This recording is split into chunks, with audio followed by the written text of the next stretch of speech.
Halo semuanya, selamat datang di sesi penjelasan akademik kita kali ini. Langsung saja ya, saya Ibu Nina Niken Lestari, dan saya di sini bersama rekan saya. Bapak M. Fajrin. Hari ini, kita berdua akan membongkar sebuah topik yang luar biasa dinamis dalam hukum internasional. Kita akan membahas tentang eksistensi subjek hukum non-negara. Sederhananya, siapa saja sih pemain di panggung global selain negara itu sendiri? Nah, ini dia peta perjalanan kita hari ini. Kita bakal mulai dari teori dasarnya, lalu berturut-turut membedah organisasi internasional dan palang merah, tahta suci Vatikan, posisi individu, status kelompok pemberontak, dan terakhir kita tutup dengan daftar referensi serta satu pertanyaan untuk bahan renungan. Oke, mari kita mulai dari fondasinya. Bagian pertama, teori subjek hukum internasional. Kalau kita merujuk pada pakar hukum seperti Bin Cheng, subjek hukum internasional itu pada dasarnya adalah entitas yang punya personalitas hukum.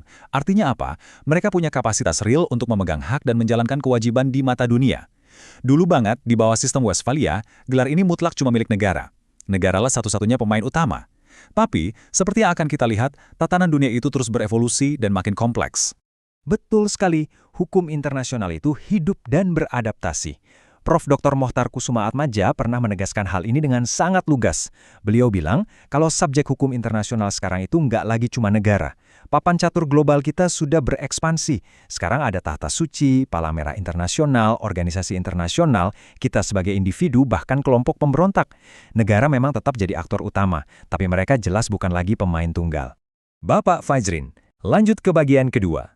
Kita akan melihat lebih dekat pada organisasi internasional dan palang merah internasional.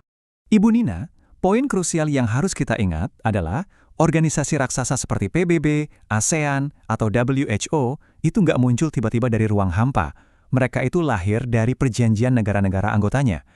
Menurut teori D.W. Bowen, mereka ini punya yang namanya kapasitas hukum terbatas atau limited legal capacity. Jadi ya, mereka bisa bertindak, bikin perjanjian, dan bahkan punya kekebalan diplomatik, tapi semua kewenangan itu dibatasi ketat oleh tujuan awal mereka dibentuk. Nah, cerita tentang Komite Internasional Palang Merah atau ICRC ini luar biasa menarik, karena berawal dari sebuah tragedi besar. Tahun 1859, seseorang bernama Henry Dunant menyaksikan langsung kengerian luar biasa di pertempuran Solferino. Krisis kemanusiaan yang dia lihat itu akhirnya memicu lahirnya komite ini. Karena peran kemanusiaan mereka yang sangat vital dan murni independen, hukum internasional akhirnya memberikan mereka status sui generis, sebuah status yang sangat unik dan khusus. Ini kemudian dikukuhkan secara absolut melalui Konvensi Jenewa 1949. Ibu Nina masuk ke bagian ketiga. Ini salah satu anomali sejarah yang paling menarik, tahta suci Vatikan.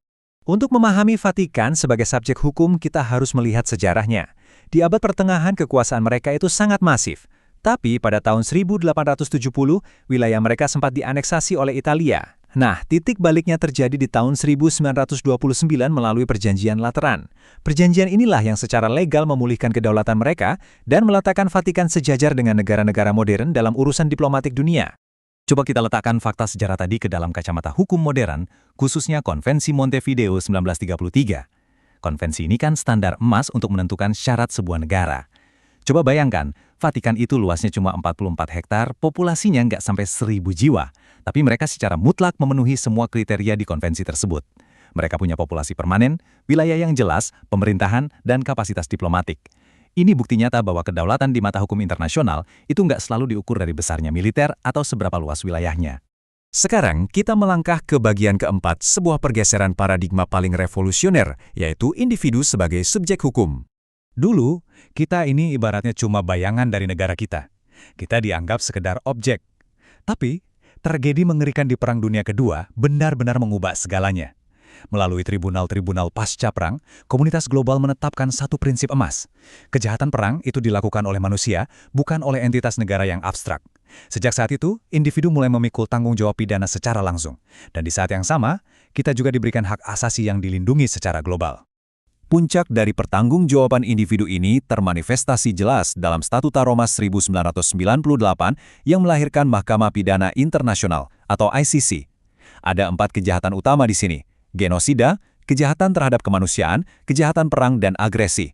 Pesannya sangat jelas, tidak peduli seberapa tinggi jabatan Anda, tidak ada lagi kekebalan absolut.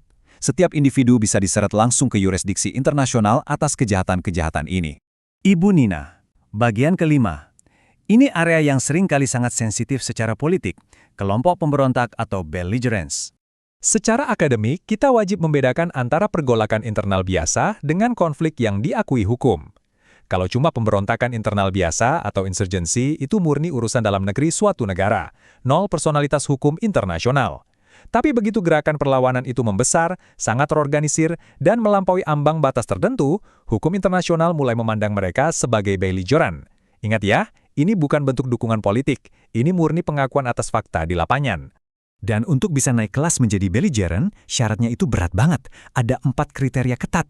Mereka harus punya struktur komando yang jelas, pakai seragam atau lambang yang gampang dikenali dari jauh, menguasai wilayah secara de facto, dan yang paling penting, mereka wajib tunduk pada hukum perang. Kenapa syaratnya seberat ini? Tujuannya satu, untuk memaksa kelompok tersebut mematuhi hukum kemanusiaan demi melindungi nyawa penduduk sipil yang terjebak di tengah sengketa.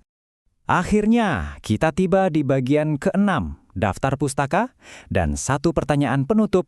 Tentu saja, eksplorasi mendalam kita hari ini berdiri kokoh di atas pundak para cendekiawan besar. Pemahaman komprehensif ini kita sarikan dari literatur-literatur emas karya Prof. Dr. Mokhtar Kusumaatmadja, J.J. Stark, Ian Brownlee, hingga D.W. Bowen. Hukum internasional itu terus hidup berkat pemikiran brilian dan dialektika tanpa henti dari para ahli ini. Sebagai penutup, saya dan Ibu Nina ingin meninggalkan sesuatu untuk Anda renungkan. Sepanjang sesi ini, kita sudah melihat buktinya bahwa hukum internasional itu nggak pernah statis. Ia terus berevolusi merespon zamannya. Nah, di era yang sangat cepat berubah karena globalisasi dan teknologi ini, kira-kira entitas baru apa yang berpotensi menyusul jadi subjek hukum di masa depan? Apakah perusahaan-perusahaan multinasional raksasa? Atau jangan-jangan entitas buatan teknologi mutakhir? Terima kasih banyak sudah menyimak dan berpikir kritis bersama kami. Teruslah menggali informasi, dan sampai jumpa di eksplorasi materi berikutnya.